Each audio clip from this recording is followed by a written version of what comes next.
মীন রাশির জাতক জাতিকাদের বছরের শেষ 4 মাস কেমন যেতে চলেছে? কারণ দেখুন, মীন রাশিতেই কিন্তু গ্রহরাজ শনি মহারাজ অবস্থান করছে এবং গ্রহরাজ শনি মহারাজ এখন সেখানে বকরি এবং 11ই ডিসেম্বর পর্যন্ত তার এই বক্রতা প্রাপ্তি চলবে। তিনি মার্গী হবেন 11ই ডিসেম্বর। তার আগে 5 ডিসেম্বর রাহু কেতুর রাশি পরিবর্তন আছে এবং 31শে অক্টোবর অবধি বৃহস্পতি কিন্তু তুঙ্গস্থ হয়ে কর্কট রাশিতে থাকবে, তারপর বেরিয়ে গিয়ে সিংহ রাশিতে ঢুকবে কিছুদিনের জন্য।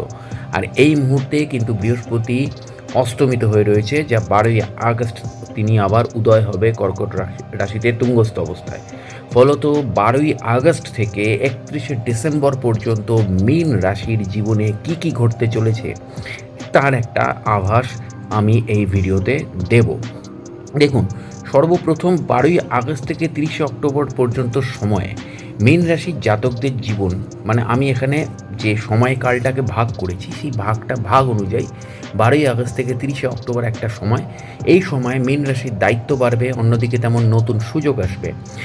তেমন জন্মরাশিতে শনি বক্রী থাকায় প্রতিটি সিদ্ধান্ত খুব ভেবেচিন্তে নিতে হবে, কিন্তু অল্প ভুলেও বড় সমস্যার কারণ হতে পারে। তবে কর্কটে উচ্চস্থ বৃহস্পতি, যা 12ই আগস্টের পর হয়ে যাবে, সেই উচ্চস্থ বৃহস্পতি পঞ্চম ভাব থেকে শিক্ষা, সন্তান, সৃজনশীলতা, প্রেম এবং ভাগ্যকে শক্তিশালী করবে। দীর্ঘদিন ধরে যে পরিকল্পনা বাস্তবায়নের অপেক্ষায় ছিল তা ধীরে ধীরে সফল হতে শুরু করবে। যারা ছাত্রছাত্রী, গবেষক, শিল্পী, লেখক বা সৃজনশীল পেশার সঙ্গে যুক্ত, তাদের জন্য এই সময়টি বিশেষ শুভ হতে চলেছে এবং প্রেমের সম্পর্কের ক্ষেত্রেও ইতিবাচক পরিবর্তনের ইঙ্গিত রয়েছে। মীন রাশি এবং মীন লগ্ন উভয়ের ক্ষেত্রে দেখুন, মীন রাশিতে নয় 7.5 চলছে, কিন্তু লগ্নে তো স্বয়ং গ্রহরাজ শনি মহারাজ সেখানে উপস্থিত এবং সেই জায়গা থেকে দাঁড়িয়ে 31শে অক্টোবরের থেকে কর্মজীবনের নতুন অধ্যায় কিন্তু একটা সূচনা হবে। 31শে অক্টোবর বৃহস্পতি সিংহ রাশিতে প্রবেশ করার পর আপনার ষষ্ঠ ভাব সক্রিয় হয়ে যাবে, 6th হাউস, এবং এর ফলে কর্মক্ষেত্রে আপনার প্রতিযোগিতা বাড়বে। কারণ ষষ্ঠ ভাব মানে আমরা জানি রোগ, রিপু, ঋণ। তো এক্স্যাক্টলি সেই জায়গাতে যেমন পরাজয় আছে, সেই জায়গাতে তেমন জয়ও আছে। তো এই রোগ, রিপু, ঋণের ওপর কিন্তু আপনার একটা এবং শত্রু, এবং সেই জায়গাটা থেকে কিন্তু আপনার এই ষষ্ঠ ভাব থেকে কিন্তু কর্মক্ষেত্রে প্রতিযোগিতা বাড়লেও সাফল্যের সম্ভাবনা বৃদ্ধি পাবে। যারা দীর্ঘদিন চাকরি খুঁজছেন তাদের জন্য নতুন সুযোগ তৈরি হতে পারে। সরকারি চাকরি, চিকিৎসা, আইন, প্রশাসন, শিক্ষা এবং পরিষেবা ক্ষেত্রে কর্মরত ব্যক্তিদের জন্য একটি অগ্রগতির সময়। তবে কাজের চাপ বাড়তে পারে। শত্রুপক্ষ বা প্রতিযোগীদের মোকাবিলা করতে আত্মবিশ্বাস ও ধৈর্য ধরে এগোতে হবে।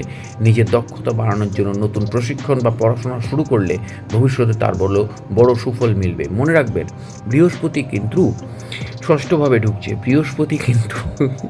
বৃহস্পতির নেগেটিভ সাইড অনুযায়ী বৃহস্পতি কিন্তু ঝগড়া লাগানোর মাস্টার।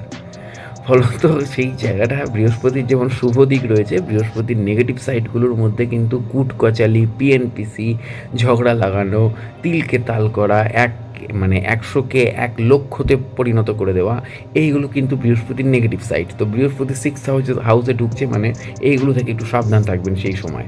তো এবার আসছি ডিসেম্বর মাস ইজ আ ভেরি ভাইটাল, কারণ ডিসেম্বর মাসের 5 তারিখ হচ্ছে রাহু কেতুর রাশি পরিবর্তন, অর্থাৎ লগ্নের ঘর পরিবর্তন, এবং 11ই ডিসেম্বর কিন্তু গ্রহরাজ মার্গী হবে। তো সেই জায়গা থেকে দাঁড়িয়ে 5ই ডিসেম্বর কেতু কর্কট রাশিতে প্রবেশ করে পঞ্চম ভাবকে সক্রিয় করে ফেলবে। ফলে আধ্যাত্মিকতা, অন্তর্দৃষ্টি এবং সৃজনশীল চিন্তাভাবনা আরও গভীর হতে পারে। অন্যদিকে রাহু মকর রাশিতে প্রবেশ করায় নতুন পরিচিতি, সামাজিক যোগাযোগ এবং দীর্ঘমেয়াদী লক্ষ্য পূরণের সুযোগ তৈরি হবে।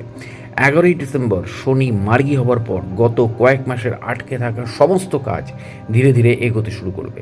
আত্মবিশ্বাস বাড়বে এবং বছরের শেষ দিকে এমন কিছু সিদ্ধান্ত নিতে হতে পারে যা 2027 সালের জন্য শক্ত ভিত তৈরি করবে।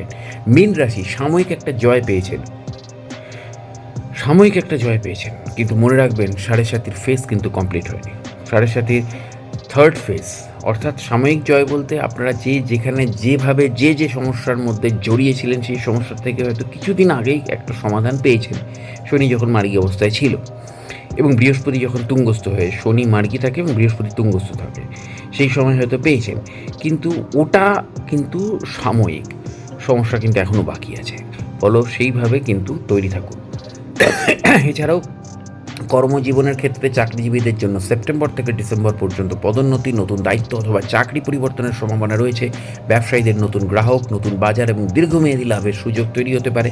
তবে ঋণ নেওয়া বা বড় বিনিয়োগের ক্ষেত্রে সতর্ক থাকতে হবে। বছরের শেষ দিকে অর্থভাগ্য স্থিতিশীল থাকবে, যদিও কিছু অপ্রত্যাশিত ব্যয় দেখা দিতে পারে। প্রেমের সম্পর্কে আন্তরিকতা, বিশ্বাস বাড়বে। অবিবাহিতদের জন্য শুভ সম্পর্কের সম্ভাবনা রয়েছে। পরিবারের বয়োজ্যেষ্ঠ সদস্যদের স্বাস্থ্য নিয়ে কিছুটা উদ্বেগ থাকতে পারে, তাই তাদের প্রতি যত্নবান হতে হবে। এবং নিজের স্বাস্থ্যের ক্ষেত্রে হজমের সমস্যা, পায়ের ব্যথা, ঘুমের অনিয়ম এবং মানসিক চাপকে অবহেলা করবেন না। নিয়মিত বিশ্রাম, ব্যায়াম এবং সুষম খাদ্য অত্যন্ত জরুরি। প্রতি বৃহস্পতিবার কিন্তু যদি একটা কাজ করতে পারেন, খুব ভালো কয়েকটা কাজ আমি বলে দিচ্ছি। ভগবান বিষ্ণু বা শ্রীকৃষ্ণের আরাধনা করতে পারেন, গুরুকে সম্মান করা, হলুদ বস্ত্র বা খাদ্য দান করা প্রতিদিন একটা ভালো এফেক্ট আপনাদের কিন্তু দিতে পারে। 2026 সালের শেষ 4 মাস মীন রাশির জন্য কিন্তু বারবার বলে দিচ্ছি, ধৈর্য, আত্মবিশ্বাস এবং নতুন সূচনার সময়।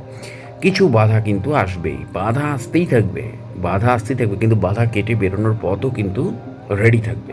ফলত সেই জায়গা থেকে দাঁড়িয়ে বাধা কেটে আপনারা বেরিয়ে আসতে পারবেন এবং উন্নতির দরজা, সম্পর্ক, কর্মজীবন, ব্যক্তিগত 3টে ক্ষেত্রেই উন্নতির দরজা কিন্তু খুলতে শুরু করবে। ফলে সেই সঠিক সময়ে সঠিক সিদ্ধান্ত নিতে হবে। সময়কে কিন্তু যেতে দিলে হবে না, বা সঠিক সময়ে সঠিক সিদ্ধান্ত নিলে কিন্তু ভুল হয়ে যাবে। সঠিক সময়ে সঠিক সিদ্ধান্ত নিতে হবে। ফলে কখনো অপেক্ষা করতে হবে, কখনো একেবারে সাথে সাথে সিদ্ধান্ত নিতে হবে। তবেই দেখবেন 2027 সাল আরও সফল এবং সমৃদ্ধ হবে। ফলে জুড়ে থাকুন আমার চ্যানেল এবং পেজের সাথে। আমি আরও আপডেট নিয়ে আসবো। দেখা হচ্ছে পরের ভিডিওতে। নমস্কার।